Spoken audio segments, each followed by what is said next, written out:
صاحب اس حوالے سے ارشاد فرمائے، جو آج زلزلے کے جھٹکے محسوس کیے گئے ہمارے ملک میں بھی، تو کیا آپ پیغام دیں گے مدنی چینل کے ناظرین کو کہ ایسے موقع پہ کیا کرنا چاہیے؟ بسم اللہ الرحمن الرحیم۔ سب سے پہلے تو ہم ان تمام جو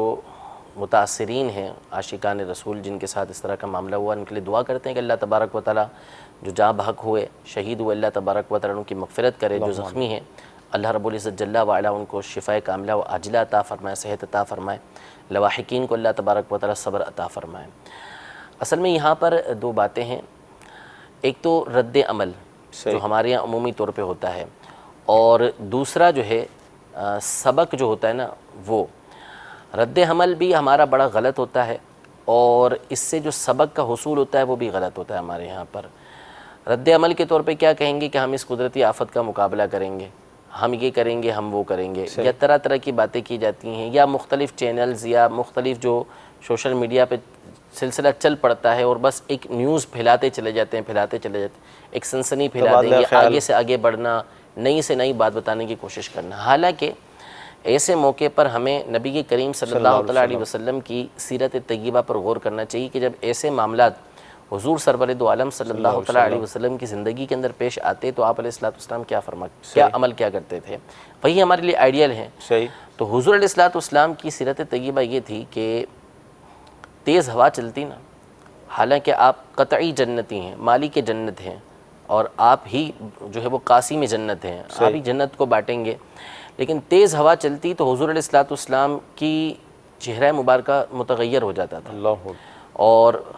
صحابہ فرماتے ہیں، ازواج مطہرات فرماتی ہیں کہ حضور علیہ السلام کا انداز یہ تھا کہ کبھی گھر کے اندر جاتے، کبھی باہر بے چینی، اور بے چینی کی کیفیت ہوتی، ادھر ادھر جاتے رہتے۔ تو یہ کیفیت طاری ہو جاتی، پوچھا جاتا بعد میں کہ کیا وجہ ہے، تو فرماتے کہ قوم کے اوپر اس کا عذاب آیا، تو کہیں ایسا نہ ہو کہ یہ وہی ہو۔ تو اس لیے نبی کریم صلی اللہ علیہ وسلم کا انداز تو یہ تھا کہ تیز ہوا بھی چلتی تو اللہ تبارک و تعالیٰ کے عذاب کو یاد کرتے، جس سے آپ خود محفوظ ہیں، بے شک بے شک، لیکن آپ اپنی امت کے لیے یہ تعلیم دینے کے لیے عمل فرماتے تاکہ لوگوں کو پتہ چلے کہ جب ایسی نشانیاں ہوں تو اللہ تبارک و تعالیٰ کی پناہ طلب کرنی چاہیے۔ ہمارے یہاں معاملہ جو ہے وہ اس کے برعکس ہوتا ہے، ہم نے سنسنی پھیلانی ہوتی ہے، ہم نے زیادہ سے زیادہ لوگوں کے سامنے اپنی معلومات بتانا ہوتی ہے، ایسا نہیں، بلکہ ایسے موقع پہ اللہ تبارک و تعالیٰ کی پناہ طلب کرنی چاہیے۔ زلزلہ یہ اللہ تبارک و تعالیٰ کی نشانیوں میں سے ایک نشانی ہے جس کے ذریعے سے وہ بندوں کو ڈراتا ہے۔ زلزلے آنے کے اسباب مختلف ہیں، جو حقیقی سبب ہے وہ بندوں کا گناہ ہے، یعنی حقیقی سبب تو اللہ تبارک و تعالیٰ پیدا فرماتا ہے، اور جو اس کا سبب بنتا ہے بندے کے گناہ بنتے ہیں، پھر زمین کے معاملات الگ ہوتے ہیں، لیکن حقیقی جو چیز ہے یہاں پر سبب جو بنتا ہے وہ بندے کا گناہ بنتا ہے، گناہ کرتا ہے بندہ، تو اس وجہ سے یہ زلزلے آتے ہیں۔ اب یہ زلزلے آئے تو ہمیں چاہیے کہ ہم قیامت کو یاد کریں، کہ قیامت کے بارے میں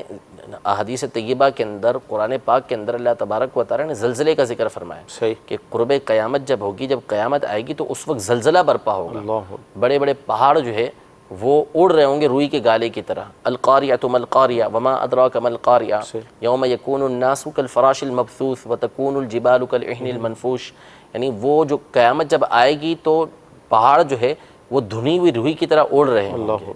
قرآن میں فرمایا وَيَسْأَلُونَكَ عَنِ الْجِبَالِ فَقُلْ يَنْسِفُهَا رَبِّي نَسْفًا، یعنی آپ سے پہاڑوں کے بارے میں سوال کرتے ہیں تو آپ فرما دیجئے کہ میرا رب تو ان کو ریزہ ریزہ کر دے گا، فَيَذَرُوهَا قَاعًا صَفْصَفًا، بالکل چٹیل میدان کر کے رکھ دے گا، وہاں پر پہاڑ اڑ رہے ہوں گے، آسمان ٹوٹا ہوا ہوگا، جگہ جگہ اس کے اندر رکھنے پڑے ہوئے ہوں گے، سورج بالکل اندھیرے میں جا چکا ہوگا، ستارے جو ہے وہ ان کی روشنی ختم ہو چکی ہوگی، تاریک ہو چکے ہوں گے۔ یہ چیزیں قرآن پاک کے اندر ذکر کی گئی، زلزلے کا تذکرہ کیا گیا۔ اذا زلزلت الارض زلزالها، اس دن زمین کو ہلا دیا جائے گا، بہت زیادہ ہلا دیا جائے گا۔ قرآن پاک میں فرمایا یا ایھا الناس اتقوا ربکم، اے لوگو اپنے رب سے ڈرو، ان زلزلۃ الساعۃ شیء عظیم، بے شک قیامت کا جو زلزلہ ہے وہ بہت بڑی چیز ہے۔ تو جگہ جگہ اللہ تبارک و تعالیٰ نے قرآن پاک میں زلزلے کا تذکرہ کیا کہ جس میں قیامت کو یاد دلایا اللہ تبارک و تعالیٰ نے۔ تو اس لیے ہمیں جب اس طرح کا معاملہ پیش آئے تو اللہ تبارک و تعالیٰ کی بارگاہ میں رجوع کرنا چاہیے، ڈرنا چاہیے۔ جب سورج کو گہن لگتا تھا، چاند کو گہن لگتا تھا، یہ اللہ کی نشانیوں میں سے ایک نشانی جس کے ذریعے اللہ بندوں کو ڈراتا ہے۔ تو نبی کریم صلی اللہ علیہ وسلم کی سنت مبارکہ اس وقت نماز ادا کرنی تھی، آپ علیہ السلام نماز ادا کیا کرتے تھے۔ تو ہمیں اس سے ایک تو ہمارا رد عمل یہ ہونا چاہیے کہ ہم اللہ تبارک و تعالیٰ کی بارگاہ میں حاضر ہوں، اس سے سبق حاصل کریں کہ اللہ تبارک و تعالیٰ نے ہمیں موقع دیا ہے، جو لوگ مر گئے جن کا انتقال ہو گیا، جو شہید ہو گئے، وہ تو چلے گئے دنیا سے، لیکن ہمیں سبق ملا ہے کہ ہمیں کچھ موقع ملا ہوا ہے۔ اگر یہی زلزلہ ہمارے اوپر آ جائے